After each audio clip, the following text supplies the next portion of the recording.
BFM Business, Intégral Placement, le face-à-face. Chaque jour, on confronte les idées pour essayer de dessiner, dresser les perspectives et puis vous apporter un maximum de conseils pour investir sur tout type de placement. L'assurance vie, on en parle jour après jour. L'immobilier, on en parlait tout à l'heure. Et puis, bien sûr, les marchés financiers. Philippe Béchade est avec nous en plateau, rédacteur en chef de la Bourse au quotidien. Bonjour Philippe. Bonjour Guillaume. Et David Ganosi au téléphone, directeur des investissements pour Yomoni. Bonjour David. Bonjour Guillaume. On est ravis de vous retrouver l'un et l'autre. Philippe, ces marchés qui progressent une nouvelle fois, 1,5% de hausse en ce moment sur le CAC. On va revenir sur cette tendance globale. Et puis un secteur qui se détache, c'est le secteur automobile.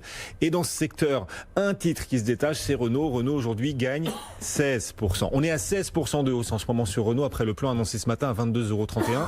Ça vous semble pleinement justifié, une hausse de 16%? Qu'est-ce que ça nous dit? Est-ce que ce plan vous semble bien taillé pour la suite? Je ne sais pas si c'est justifié. Je dis juste que Renault sort d'un corridor 16, 19, 80. Mécaniquement, vous avez entre 3,80 et 4 € de potentiel à la hausse. Donc, je pense qu'on voit Renault à 23,60, 23,80 assez rapidement. On est à 22,20 € déjà ce matin. Là. Oui, on sera plus 20 ce soir. Tous les algos vont payer.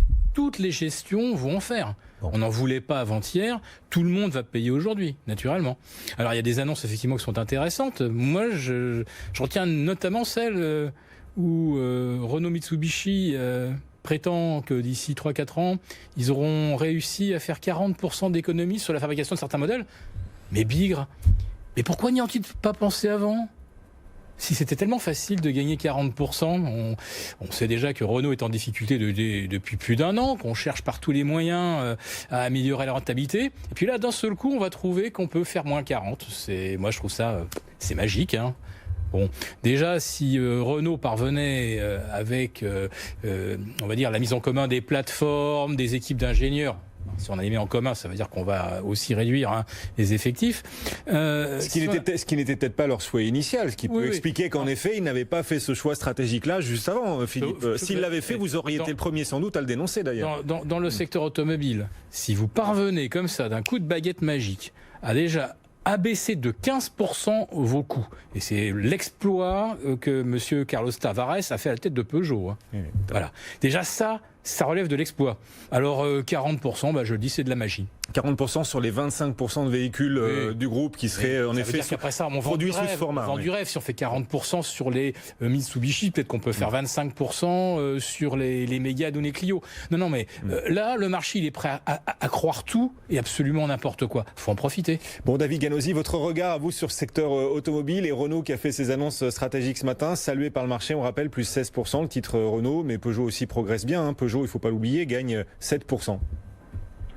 Oui, alors nous on n'a pas de vue spécifique sur Renault. Ce qui me semble intéressant, ça a été évoqué tout à l'heure, c'est quand même un certain retour des secteurs les plus cycliques et les plus value. Donc là on a parlé de l'auto.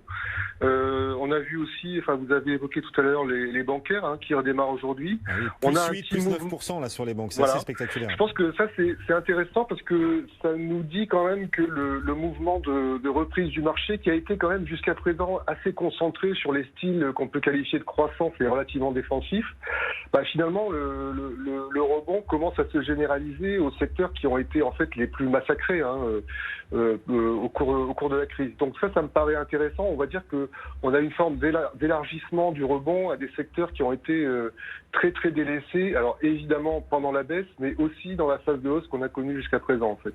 Donc des signaux là qui nous montrent qu'une rotation sectorielle est en train de se matérialiser et que oui, certains titres ont mieux résisté que d'autres au cœur de la crise et ont même servi de moteur pour la remontée qu'on a observée au mois d'avril. Et là vous dites qu'il y a des relais de croissance qui sont en train d'apparaître pour peut-être poursuivre cette phase de hausse qui vous semble justifiée parce que pour l'instant les craintes d'une deuxième vague de contamination à court terme semblent on va dire stagner, ne pas progresser, ces craintes d'une deuxième vague liée au virus parce que l'économie aussi repart et donc il est logique de voir les marchés continuer de monter? Il me semble effectivement, nous c'est ce qui nous semble, c'est que le gros du choc sur l'activité, il est derrière nous. C'est ce que nous dit l'INSEE ce matin avec ses prévisions de croissance et puis les perspectives. Donc ça, c'est un point très important. Alors, le choc, il aura été quand même monstrueux. Quand on parle de 20% de recul du PIB sur le deuxième trimestre, comme le fait l'INSEE, il faut bien rappeler que c'est des chiffres qui n'ont jamais été vus depuis que l'INSEE fait des statistiques. Donc le choc a été extrêmement brutal. mais c'est comme une marche d'escalier, si vous voulez. Le point, c'est que, et c'est ce que nous dit l'INSEE, c'est qu'on assiste à un redémarrage progressif de l'activité. On le voit au niveau des enquêtes de conjoncture aussi. Et donc, si ça se confirme, avec des nouvelles sur le front sanitaire qui sont plutôt rassurantes jusqu'à présent, c'est très clairement un facteur de soutien quand même pour les actifs les plus risqués et notamment pour les marchés actions. On sait bien que la reprise ne se fait pas en V, bien sûr, mais quand même, Philippe, on a des signaux de reprise qui se multiplient. L'INSEE ce matin communique sur le potentiel pour la suite. Alors oui, la reprise va rester insuffisante pour rattraper cette année le niveau d'activité d'il y a un an, mais quand même, elle devrait continuer d'accélérer. Est-ce qu'on se dit finalement qu'après avoir craint une reprise vraiment beaucoup trop molle, elle sera suffisante pour, allez, non pas éviter des vagues de licenciements, on est bien d'accord, peut-être une phase sociale très compliquée, mais quand même pour maintenir, préserver le terreau nécessaire pour la suite? On parle de la vraie vie ou on parle des marchés là? Non, on parle de l'économie réelle. Là. Dans l'économie réelle. Ce que nous dit l'INSEE, l'INSEE parle jamais des marchés, parle de l'économie réelle. Alors donc l'économie réelle, c'est l'horreur. C'est l'horreur. Vous faites le décompte des plans de licenciement qui sont annoncés toutes les semaines, en dépit des mesures gouvernementales de prise en charge du chômage partiel ou sous forme de congé maladie. Là, dans une semaine...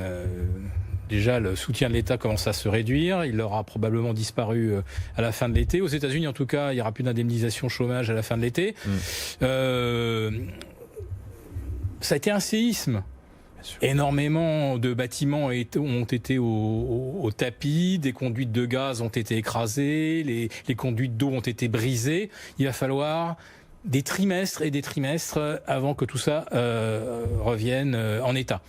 Quand on regarde les marchés, là, le Nasdaq va prendre entre 1,30 et 1,40 aujourd'hui, si je me fie au futur. Le Nasdaq 100 hier était à moins de 4% de son record absolu. Ce soir, il sera probablement à moins de 2%. Autrement dit, pour les marchés, après le séisme et l'état dans lequel se trouve la ville, en fait, la ville, elle vaut le même prix. Il s'est rien passé. Voilà. Ce que l'INSEE nous dit et ce que Lagarde nous dit également, c'est que on constate que c'est sévère et qu'on n'a pas vraiment de visibilité sur jusqu'à combien on rebondit, quels seront les dégâts réels. Le marché s'en fiche complètement. Il y a de l'argent qui arrive par milliers de milliards. La hausse on rappellera malgré tout que le CAC 40 est à peu près 1500 points. 1500 points, Philippe, 23, en dessous de son niveau 22, de fin février. Voilà. Mais est-ce que le niveau donc le marché a quand même pris en compte ce qui s'est passé fin février, je rappelle que le CAC 40 venait de prendre plus de 35% par rapport à son niveau du 1er janvier 2019, il a pris 35% ce CAC avec des bénéfices qui ont fait zéro progression.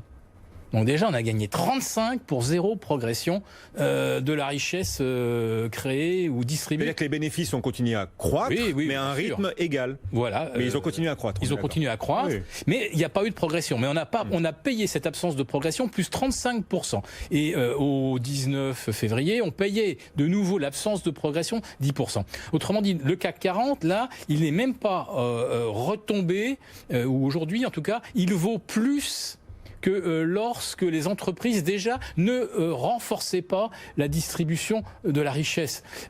C'est juste hallucinant. Ça veut dire qu'il n'y a qu'un seul driver dans ce marché, c'est la liquidité. Et hier sur CNBC, un stratège assez, on va dire, apprécié, c'est David Rosenberg, disait, c'est très simple, l'économie réelle n'existe plus, il n'y a plus que les flux des banques centrales. Il disait même très précisément, les marchés ne vous donnent plus aucune forme d'information sur l'état de l'économie réelle.